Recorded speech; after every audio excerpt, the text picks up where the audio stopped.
নমস্কার সকলকে, আশা করি প্রত্যেকে ভালো আছো। তো আজকে আমরা এখানে একটা ইনফরমেটিভ ভিডিও নিয়ে আলোচনা করব। হ্যাঁ, নিশ্চয়ই থাম্বনেল দেখে বুঝতেই পারছো যে আজকে আলোচনার বিষয়বস্তু কি। আজকে আলোচনার বিষয়বস্তু হচ্ছে একটা ন্যাশনাল পার্ক যেটা টাইগার রিজার্ভের স্টেটাস পেল। হ্যাঁ, মাধব ন্যাশনাল পার্ক যেটা মধ্যপ্রদেশে আছে, সেটা সম্প্রতি টাইগার রিজার্ভের স্টেটাস পেয়েছে। সেটা নিয়ে আমরা বিস্তারিত আলোচনা করব। তার আগে একটু বলে নেওয়া দরকার যে আমাদের এখানে এই মুহূর্তে যদি আমরা দেখি কি কি ব্যাচ চলছে, তাহলে পিএসসি মিসলেনিয়াস মেন্স, দুরন্ত এক্সপ্রেস 2.0, সক্ষম 2.0, অ্যাচিভার্স, সংকল্প, এবং তার থেকেও বড় কথা, সব থেকে বড় যে ব্যাচটা চলছে সেটা হচ্ছে অপরাজিত 2.0 মহাপ্যাক, যেটা কিনা ডাব্লিউবিপিএসসি প্রত্যেকটা পরীক্ষাকে কভার করবে এবং তার সঙ্গে সেন্ট্রাল গভর্নমেন্টের প্রত্যেকটা পরীক্ষাকে কভার করবে।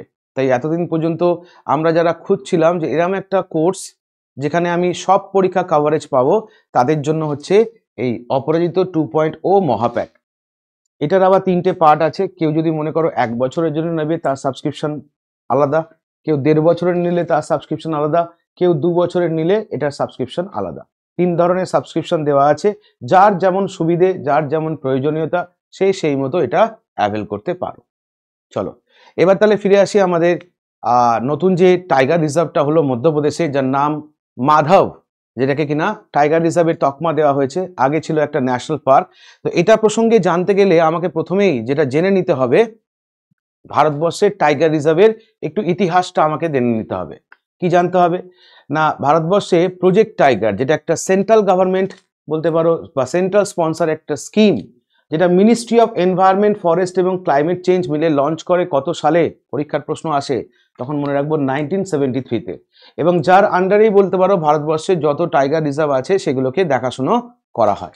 আর এটাকে পরিচালনা করে কে না, এই প্রজেক্ট টাইগারকে অ্যাডমিনিস্ট্রেট করে কে না, ন্যাশনাল টাইগার কনজারভেশন অথরিটি, সংক্ষেপে যাকে আমরা কি বলি না, এনটিসিএ, যারাই কিনা একমাত্র বলতে পারো কোন জায়গাটা টাইগার রিজার্ভ হবে, কোনটা ক্রাইটেরিয়া ফুলফিল করছে, এ সমস্ত কিছু তত্ত্বাবধান করে।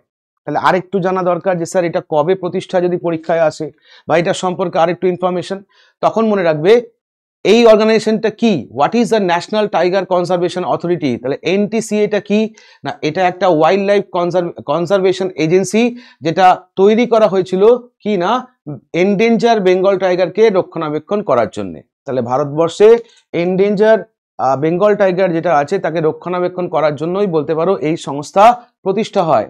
বলতে পারো তুমি এটা কবে প্রতিষ্ঠা হয়, তখন মনে রাখতে হবে গভর্নমেন্ট অফ ইন্ডিয়ার তরফ থেকে এটা ডিসেম্বর 2005-এ বলতে পারো এটাকে তৈরি করা হয়। আর এই সংস্থার মতে 2023 পর্যন্ত যদি আমরা দেখি, যা ডেটা পাচ্ছি সেই রেসপেক্টে প্রায় 3682খানা ওয়াইল্ড টাইগার্স রয়েছে ইন্ডিয়াতে, যেটা কিনা সারা বিশ্বের ওয়াইল্ড টাইগার পপুলেশনের প্রায় 75%। তাহলে এটা খুব আনন্দের খবর যে আমাদের ভারতবর্ষে সারা পৃথিবীতে যা টাইগার আছে তার 75% রয়েছে কিন্তু আমাদের এই ভারতবর্ষে। তাহলে এবার আমাদের চলে আসতে হবে মুখ্য বিষয়টা কি না, প্রজেক্ট টাইগার। আমরা জানি প্রজেক্ট টাইগার শুরু হয়েছিল 1973-তে, তাই না? তো 1973-তে যখন এটা শুরু হয় তখন মনে রাখবে আইইউসিএন এর নাম নিশ্চয়ই শোনা আছে প্রত্যেকে। ইন্টারন্যাশনালি অবজার্ভ করে একটা অর্গানাইজেশন, তাই না, যার হেডকোয়ার্টার গ্ল্যান্ড, সুইজারল্যান্ড। সেই আইইউসিএন এ এই টাইগারকে যদি বলা হয় কোন ক্যাটাগরির মধ্যে রাখা হয়েছে, এটাকে এন্ডেঞ্জার ক্যাটাগরির মধ্যে রাখা হয়েছে। 2024 পর্যন্ত ভারতবর্ষের টোটাল টাইগার রিজার্ভ, খুব সম্প্রতিটাকে ধরলে 57টা টাইগার রিজার্ভ ঘোষণা করা হয়েছে। 57 লাস্ট যেটা ঘোষণা করা হয়েছে, আমরা নাম কি, রাতাপানি, মধ্যপ্রদেশের রাতাপানি, যেটা কিনা 57 টাইগার রিজার্ভ। ঠিক এর আগেরটা কি ছিল, গুরু ঘাসিদাস, তাই না, যেটা ছত্তিশগড়ে আছে। গুরু ঘাসিদাস তামোর পিংলা, এটা ভারতের কি না 56তম টাইগার রিজার্ভ হিসেবে ঘোষণা হয়েছিল, তাই তো?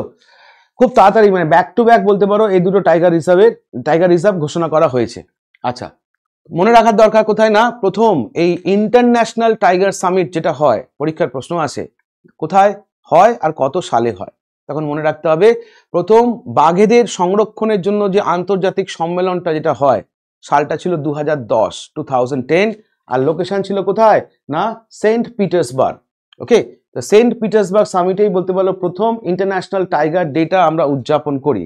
তাহলে এখান থেকে আরেকটা প্রশ্ন ইনফরমেশন তুমি অ্যাড অন করবে যে টাইগার্স ডেটা তাহলে আমরা প্রত্যেক বছর গ্লোবাল টাইগার্স ডেটা কবে উদযাপন করি? তখন মনে রাখবে 29শে জুলাই আমরা প্রতি বছর এই দিনটা উদযাপন করে থাকি। এবার আসো টাইগার সেন্সাস কি বলছে, বাঘের সংখ্যা বেড়েছে না কমেছে? তাহলে একদম লাস্ট প্যারাটার দিকে দেখো কি বলছে না, সম্প্রতি যদি আমরা দেখি ভারতবর্ষের টাইগার পপুলেশন বেড়েছে। শিবালিক হিলস এবং গ্যাঞ্জেটিক প্লেনে তুমি যেখানে টাইগারের সংখ্যা বেড়েছে, সেখানে আবার ঝাড়খণ্ড, ওড়িশা, ছত্তিশগড় এবং তেলেঙ্গানাতে বলতে পারো কি না এদের পপুলেশন ডিক্লাইন করেছে, মানে কোথাও বাড়ছে কোথাও কমছে। আর এই যে সেন্সাস রিপোর্টটা, যেটা 2023-এর সেন্সাস রিপোর্ট, এই রিপোর্টটা কোথায় ঘোষণা হয় বা কে ঘোষণা করে? না আমাদের মাননীয় প্রধানমন্ত্রী, কিনা প্রজেক্ট টাইগারের 50 বছর উদযাপন উপলক্ষে যে উদযাপনটা কোথায় হয়েছিল? না উদযাপনটা হয়েছিল আমাদের মহীশূর, কর্ণাটকাতে। ওকে, সেই প্রজেক্ট টাইগারের 50 বছর উপলক্ষে প্রাইম মিনিস্টার আমাদের কিনা যে কিনা এই সেন্সাস রিপোর্টটা প্রকাশ করেন, এবং তার সঙ্গে তিনি আরেকটা কাজও করেছেন কি না, ইন্টারন্যাশনাল বিগ ক্যাট অ্যালায়েন্সের ঘোষণাও তিনি বলতে পারো কিনা এই প্রজেক্ট টাইগারের 50তম বছর উপলক্ষে উদযাপন উপলক্ষে একই সাথে করেন। ইন্টারন্যাশনাল বিগ ক্যাট অ্যালায়েন্সটা কি এটা আমরা পরে আলোচনা করব। আজকে আমাদের এখানে আলোচনার বিষয়বস্তু হচ্ছে আমাদের টাইগার, যেটা কিনা মধ্যপ্রদেশের নতুন টাইগার রিজার্ভ। এরপর যদি আমরা দেখি ভারতবর্ষের টাইগার রিজার্ভ কিনা এনটিসিএ, ন্যাশনাল টাইগার কনজারভেশন অথরিটির মধ্যে কতগুলো? না 57টা। তাহলে তুমি বলতে পারো স্যার সব থেকে বড় কোনটা? সব থেকে বড়টার নাম হচ্ছে নাগার্জুন সাগর শ্রীশৈলম। কোথায় আছে? না যখন অন্ধ্রপ্রদেশ ভাগ হয়নি তখন এটা পুরোটা কাউন্ট করতাম আমরা অন্ধ্রপ্রদেশে। এখন অন্ধ্রপ্রদেশে তো আছেই, তার সঙ্গে এটা খানিকটা আবার ছড়িয়ে পড়েছে কোথায়? না তেলেঙ্গানাতে। তেলেঙ্গানাতে যে পোর্শনটা পড়ছে সেই পোর্শনটাকে আবার বলা হচ্ছে আমরাবাদ। তেলেঙ্গানা গভর্নমেন্ট সেটার নাম রেখেছে আমরাবাদ। সব থেকে বড় তাহলে হিসেবে কোনটা কাউন্ট করব? না নাগার্জুন সাগর শ্রীশৈলম, এটাই সব থেকে বড়। তাহলে বড় যখন পড়ছি তাহলে মাথায় আসবে সব থেকে ছোট কোনটা, তাই না? টাইগার রিজার্ভ এরিয়া ওয়াইজ যদি বলা হয় সব থেকে ছোট কোনটা, তাহলে বোর টাইগার রিজার্ভ যেটা মহারাষ্ট্রে আছে, এরিয়া ওয়াইজ তুমি এটাকে সব থেকে ছোট বলতে পারো। তাহলে sir tiger capital of India বললে কিছু আছে কি এরকম? যদি থাকে তাহলে কাকে বলে? অবশ্যই আছে। তাহলে টাইগার ক্যাপিটাল অফ ইন্ডিয়া কাকে বলা হয়? নাগপুর। আচ্ছা স্যার, আমি এক বছর পরীক্ষায় প্রশ্ন পেয়েছিলাম যে ভারতবর্ষের প্রথম হোয়াইট টাইগার স্যাংচুয়ারিটা কোথায় করা হয়েছিল? মধ্যপ্রদেশে। শুধু তাই নয়, এই মধ্যপ্রদেশেই প্রথম বলতে পারো হোয়াইট টাইগার সাফারিটা উদ্বোধন করা হয় 2016-তে। তার মানে মধ্যপ্রদেশ কিন্তু বলতে পারো এক কথায় কি বলা হয়? টাইগার স্টেট অফ ইন্ডিয়া, তাই না? ভারতবর্ষের টাইগার স্টেট কাকে বলা হয়? স্টেট বললে এমপি, মধ্যপ্রদেশ। তো এখানেই আমরা কিনা বাঘেদের জন্য বিভিন্ন ধরনের কিনা কর্মসূচি বা কর্মকাণ্ড দেখে আসছি। যে পয়েন্টটা আমাকে অবশ্যই মনে রাখতে হবে কি না, ভারতবর্ষের প্রথম যদি বলা হয় টাইগার রিজার্ভ কোনটা, সেক্ষেত্রে মনে রাখতে হবে জিম করবেট। কোথায় আছে এটা? উত্তরাখণ্ডে। কত সালে এটা প্রতিষ্ঠা হয়েছিল? 1936-এ। হ্যাঁ, 1936-এ এটার নাম কিন্তু জিম করবেট ছিল না, তখন এটা একটা ন্যাশনাল পার্ক ছিল, নাম ছিল হ্যালে ন্যাশনাল পার্ক, তাই তো? স্যার ম্যালকম হ্যালের নামে ন্যাশনাল পার্কটা নামাঙ্কিত হয় হ্যালে ন্যাশনাল পার্ক। পরবর্তীকালে গভর্নমেন্ট অফ ইন্ডিয়া জিম করবেটের কাজে খুশি হয়ে 1956 সালে এই হ্যালে ন্যাশনাল পার্কের নামটা চেঞ্জ করে কি না জিম করবেট ন্যাশনাল পার্ক। তাহলে ভারতের এত ন্যাশনাল পার্ক সম্পর্কে পড়ছি, প্রথম কোনটা, বড় কোনটা, ছোট কোনটা পড়ছি, পশ্চিমবঙ্গ কি বাদ যাবে? একদমই নয়। তাহলে ওয়েস্ট বেঙ্গলে এই মুহূর্তে যদি বলা হয় টোটাল টাইগার রিজার্ভ কটা, সেক্ষেত্রে মনে রাখবো দুটো, একটা কি না বক্সা আর একটা কি না সুন্দরবন। ওকে, তাহলে কি বললাম? পশ্চিমবঙ্গের ক্ষেত্রে কি না দুটো, একটা বক্সা আর একটা সুন্দরবন। এবার চলে আসো আজকের আলোচনার বিষয়বস্তু, যে ন্যাশনাল পার্কটাকে নিয়ে, যার নাম হচ্ছে মাধব ন্যাশনাল পার্ক। কোথায় আছে এটা? গুজরাটে আছে। তো সরি, মাধব ন্যাশনাল পার্ক কোথায় আছে? এটা মধ্যপ্রদেশে আছে এটা। এবার দেখো, এটাকে সম্প্রতি এনটিসি এর তরফ থেকে অ্যাপ্রুভাল দিয়েছে যে এই মাধব ন্যাশনাল পার্ক, যেটা কিনা আমাদের শিবপুরি ডিস্ট্রিক্টে রয়েছে, এটাকে টাইগার রিজার্ভের তকমা দিয়েছে। তাহলে সম্প্রতি এনটিসিএ মাধব ন্যাশনাল পার্ক, যেটা কিনা মধ্যপ্রদেশের শিবপুরি ডিস্ট্রিক্টে রয়েছে, তাকে সম্প্রতি কি না টাইগার রিজার্ভের তকমা দিয়েছে। এবং এই ঘটনাটা করার পরে পরেই মধ্যপ্রদেশের 9th টাইগার রিজার্ভ হিসেবে কাউন্ট হচ্ছে এবার থেকে কোনটা? না মাধব। ওকে, এবং শুধু তাই নয়, এই কমিটি কিনা এই কমিটি আরো একটা জিনিস স্যাংশন করেছে কি না, এই মাধব ন্যাশনাল পার্ক যেটা কিনা টাইগার রিজার্ভের স্ট্যাটাস পেল, সেখানে একটা মেল আর একটা ফিমেল টাইগারকে বলতে পারো ছাড়া হয়েছে এই পার্কে। সঙ্গে মনে রাখতে হবে এই মাধব ন্যাশনাল পার্কটাকে তুমি দেখতে পাবে কোথায়? না বিন্দো হিলসের বলতে পারো আপার পার্টে তুমি এটাকে দেখতে পাবে। মধ্যপ্রদেশের শিবপুরি ডিস্ট্রিক্টে এটা অবস্থিত। একটা সময় ছিল যখন এখানে মুঘল রাজারা এবং বলতে পারো আমাদের দেশীয় মহারাজারা পার্টিকুলার এই ন্যাশনাল পার্কটায় আসতো শিকারের জন্য, হান্টিং গ্রাউন্ড হিসেবে বলতে পারো এটাকে ব্যবহার করা হতো। এটা ন্যাশনাল পার্কের স্ট্যাটাস পায় কত সালে? 1959-এ। তার ডাইভার্স ইকোনমিক কারণের জন্য 1959-এ এটাকে ন্যাশনাল পার্কের স্ট্যাটাস দেওয়া হয়। এখানে তুমি ড্রাই থ্রন ফরেস্ট থেকে শুরু করে, লেক থেকে শুরু করে বিভিন্ন ধরনের তুমি কি না এই ইকোসিস্টেম তুমি এখানে দেখতে পাবে।